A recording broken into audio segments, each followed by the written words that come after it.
점점 얇아져가는 다리의 변화가 느껴져서 고민이신가요? 나이가 들수록 다리는 얇아져가고 배만 나오기 시작한다면 오늘 영상을 끝까지 시청해주세요. 오늘은 앉아서 할 수 있는 하체 운동에 대해 소개하겠습니다. 나이가 들수록 다리가 얇아지는 건 기분 탓이 아닙니다.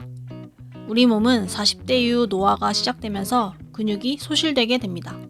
특히 하체는 우리 몸 근육의 절반 이상을 차지하고 있기 때문에 근육이 눈에 띄게 빠지게 됩니다. 하지만 앉아있는 시간이 많은 현대인들의 일상 속에서 빠지는 하체 근육을 강화하는 건 쉬운 일이 아닙니다. 또한 하루 종일 앉아서 키보드를 두드리고 모니터를 바라보는 일은 잘못된 자세로 통증을 유발하기도 하는데요. 때문에 따로 운동할 시간을 내지 않아도 운동할 장소에 가지 않아도 틈틈이 운동을 할 수 있으면 자주 몸을 움직여주는 것이 좋습니다. 그래서 오늘은 자투리 시간을 활용하여 앉아서 할 수 있는 운동을 소개해 드리도록 하겠습니다. 회사에서 의자에 앉아 있을 때, 집에서 소파에 앉아 TV를 보실 때 따라해 보세요. 자투리 시간을 활용한 운동이 의외의 효과를 보는 것을 느낄 수 있을 것입니다. 다리 근육이 얇아지는 것 때문만이 아니라 다양한 이유 때문에 우리는 하체 근력 운동을 반드시 해야 하는데요. 첫 번째 이유는 다이어트 효과입니다. 나이가 들수록 근육량이 적어져 기초 대사량이 줄어들기 때문에 같은 양을 먹어도 살이 찌게 됩니다. 전신 근육의 약 70%가 하체에 분포하기 때문에 하체 근육을 키우면 기초 대사량과 활동 대사량이 증가하여 다이어트에 도움이 됩니다. 두 번째는 혈당 조절의 기능이 있습니다. 허벅지가 굵을수록 혈당 변화 폭이 줄어든다는 연구 결과가 있는데요. 지선아 연세대 보건대학원 교수는 연구 결과 허리 둘레와 체질량 지수가 같다면 허벅지 둘레가 작은 사람이 허벅지 둘레가 큰 사람보다 당뇨병 위험도가 높은 것으로 나타났다고 합니다. 허벅지 둘레가 1cm 줄어들 때마다 당뇨병에 걸릴 위험이 남자는 8.3%, 여자는 9.6%씩 증가했다고 합니다. 근육이 많을수록 근육에서 혈당을 더 잘 흡수하고 사용할 수 있는데 하체 근육은 크기가 크기 때문에 하체 근육을 키워주면 혈당 사용의 효율성이 더 높아진다고 합니다. 세 번째는 무릎 관절을 잡아주는 역할입니다. 허벅지 근력 운동을 소홀하게 되면 무릎 관절이 외부로부터 받는 자극이 많아지게 됩니다. 그로 인해 관절통이 발생하게 되는데요. 실제로 근육이 약한 사람의 경우 강한 사람과 비교했을 때 통증을 약 30% 이상 더 느낀다고 합니다.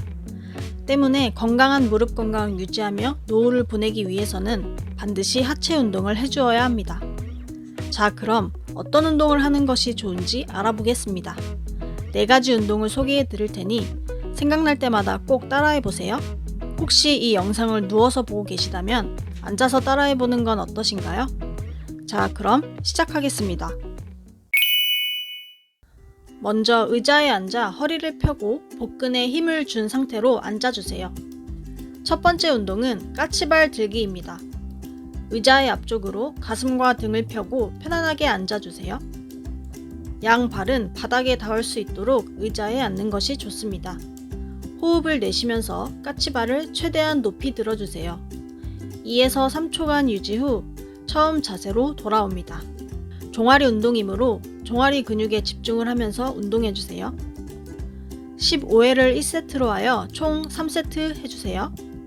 처음에는 종아리에 자극이 많이 가다가 이 동작에 익숙해지면 자극이 덜할 수 있습니다. 그때는 1세트의 횟수를 늘려주세요.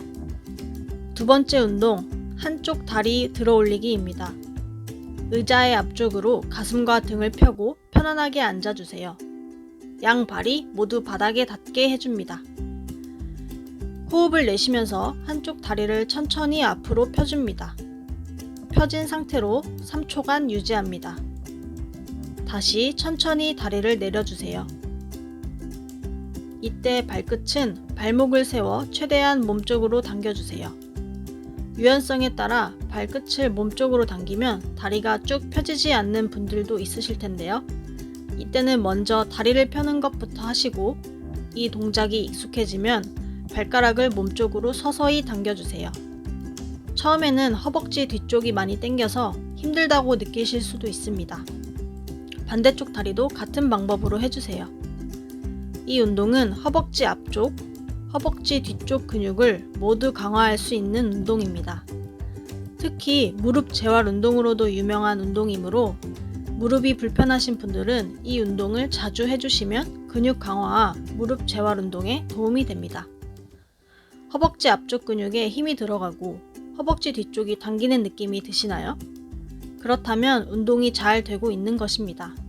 양발을 각각 10회씩 하는 것을 1세트로 하여 총 3세트 진행해주세요.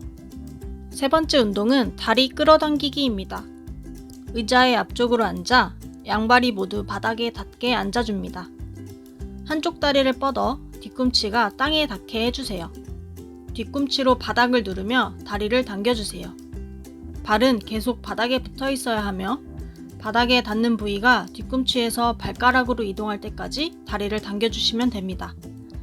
이 운동은 허벅지 뒤, 햄스트링을 강화하는 운동입니다. 허벅지 뒤쪽의 자극을 느끼면서 천천히 당겨주세요. 허벅지 뒤쪽 근육이 수축하는 걸 느끼실 수 있을 것입니다. 양쪽 다리를 각각 10회씩 하는 것을 1세트로 하여 총 3세트 진행해주세요. 오래 앉아서 생활할수록 허벅지 뒤쪽 근육이 많이 약해집니다. 앉아서 자주 해주시면 좋습니다. 마지막 네 번째 운동은 다리 모으기입니다. 다리 사이에 두꺼운 책이나 베개를 껴주세요. 집에서는 쉽게 볼 수 있는 베개나 쿠션이 좋고 외부에서는 책이 없다면 두 주먹을 이용하시면 좋습니다. 두 다리를 어깨 넓이 정도로 벌리고 두 무릎에 힘을 주면서 함께 3초간 조여주세요. 이 운동은 허벅지 안쪽 근육이 강화되는 운동입니다. 15회를 1세트로 하여 총 3세트 진행해주세요. 허벅지 안쪽 근육을 조금 더 자극하고 싶으시다면 무릎을 조이는 시간을 늘려주면 도움이 됩니다. 어떠신가요? 하체에 자극이 가는 느낌이 드시나요? 크게 운동한 느낌이 들지 않을 수도 있습니다. 하지만 틈틈이 꾸준히 하다 보면 천천히 효과가 나타날 것입니다. 업무 중 쉬는 시간에 또는 점심시간에 집에서 휴식을 할 때 꼭 따라해 보세요. 여러분의 건강한 하체 건강을 응원하겠습니다. 오늘 영상이 도움이 되셨다면 구독과 좋아요 부탁드려요. 다음에도 건강을 지키는 건강 정보로 돌아오겠습니다. 건강지킴이었습니다. 감사합니다.